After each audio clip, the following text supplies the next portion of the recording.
If you own a dental practice, there's a good chance you're leaving money on the table every single tax season, and you don't know it. I'm Kim Clooney, a licensed CPA here in Montgomery, Alabama, and I've been working with business owners for over 20 years. In that time, I've seen the same tax miss cost business owners money over and over again. And dental practice owners are no exception. So today I'm walking through the 5 most common ones. If any of these sound familiar, stick around because by the end of this video, you'll know what to do differently before April gets here. Myth number 1, I don't need to think about taxes until April. This is probably the most common one, and it's also the one that causes the most stress. So look, by the time it gets here, most of your options are already off the table. The decisions that lower your tax bill, like things like contributing to a retirement account, timing a large equipment purchase, or reviewing your entity structure, most of those had to happen before December 31st. So if a dental practice owner calls me in March saying they want to lower their tax bill, I have to be honest with them. There's only so much we can do at that point. What can we do in March is to make sure we don't miss any deductions, get everything organized clearly, and start planning how so next year looks completely different. Dentists who consistently have a calm, organized tax season are the ones who don't treat taxes as an April problem, but rather a year-round conversation, and it pays off every single time. If you're watching this in February, you still have time to get ahead of it. Not much time, but enough, and that's exactly why I'm doing a free 30-minute tax prep session right now for dental practice owners in and around Montgomery. But more on that at the end. Myth number 2, my bookkeeper handles all of that. I love bookkeepers. A good bookkeeper is one of the best things you can have. But a bookkeeper and a CPA are not the same thing, and mixing them up can cost dental practice owners a lot of money. See, your bookkeeper records what happened. Your CPA helps you decide what to do next.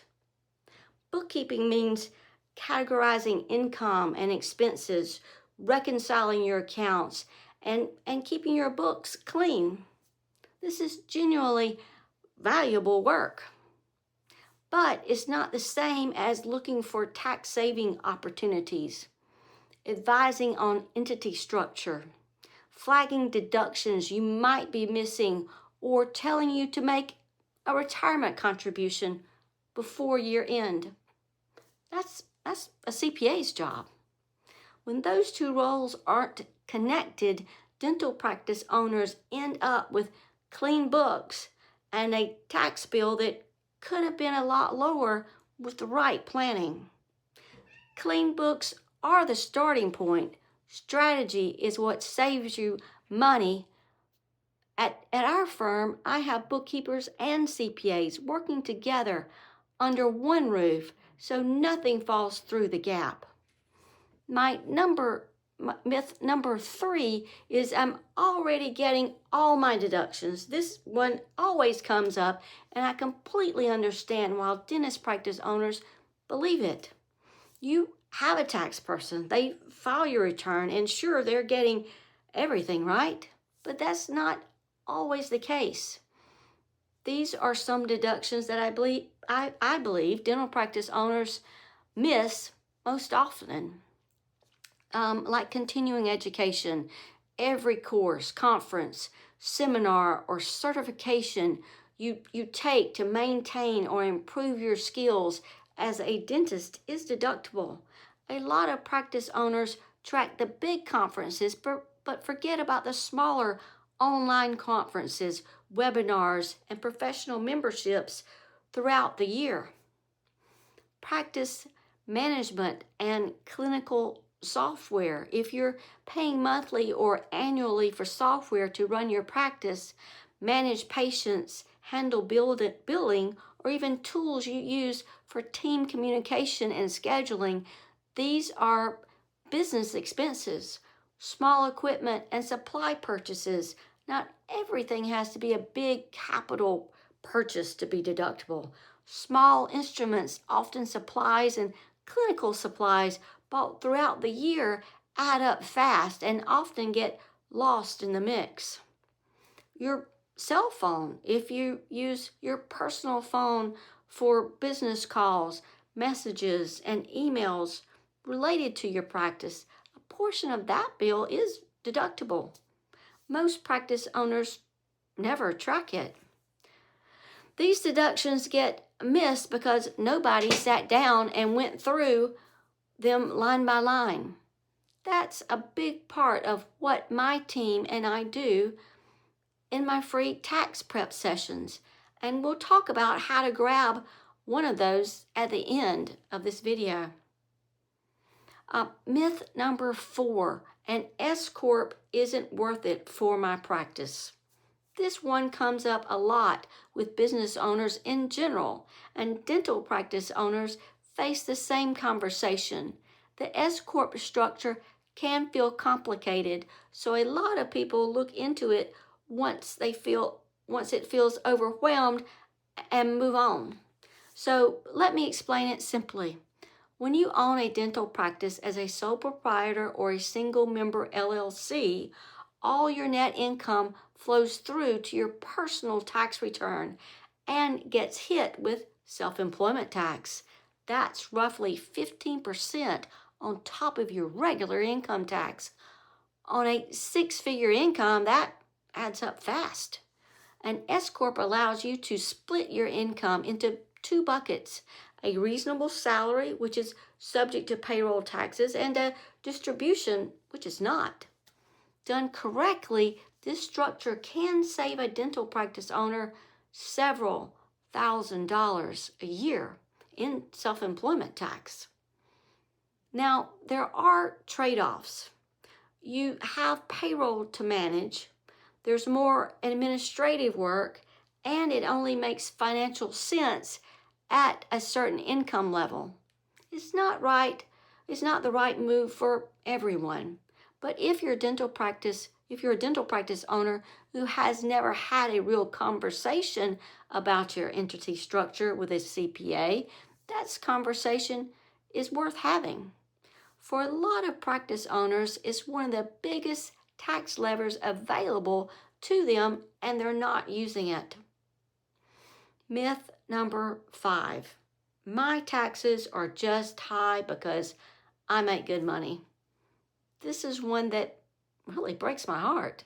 It breaks my heart a little because I hear it said with resignation, like high taxes are just the price of success and there's nothing we can do about it. That's not really true.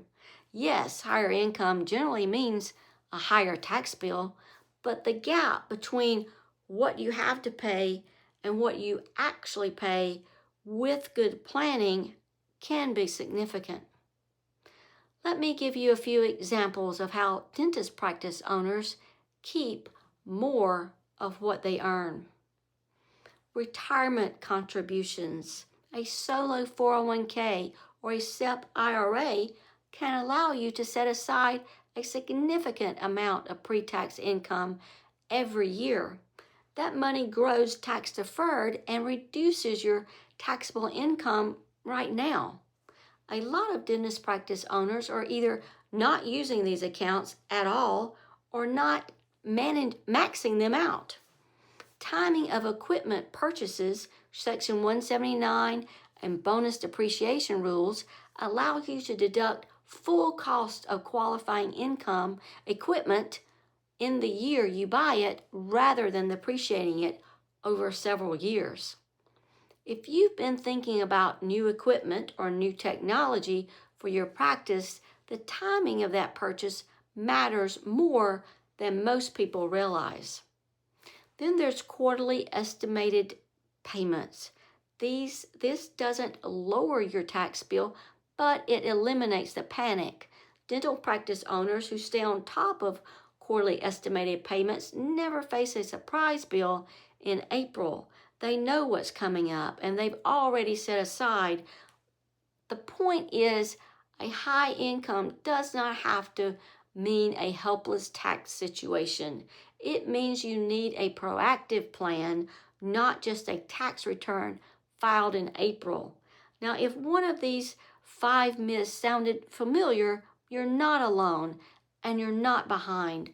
Right now, I'm offering a free 30-minute business tax prep session for dental practice owners in and around Montgomery. We'll sit down together, review your business income and expenses at a high level, go through deductions you might be missing, talk through anything that affects your 2025 return, and build out your document checklist so you know exactly what you need before April. We can meet at my Montgomery office, at your practice, or on Zoom. Whatever works best for you. I'm Kim Clunny, a licensed CPA here in Montgomery, Alabama, and I've been helping business owners for over 20 years. The link to book your free session is in the description below. April is closer than it feels right now. I'm excited to help you have a calm tax season.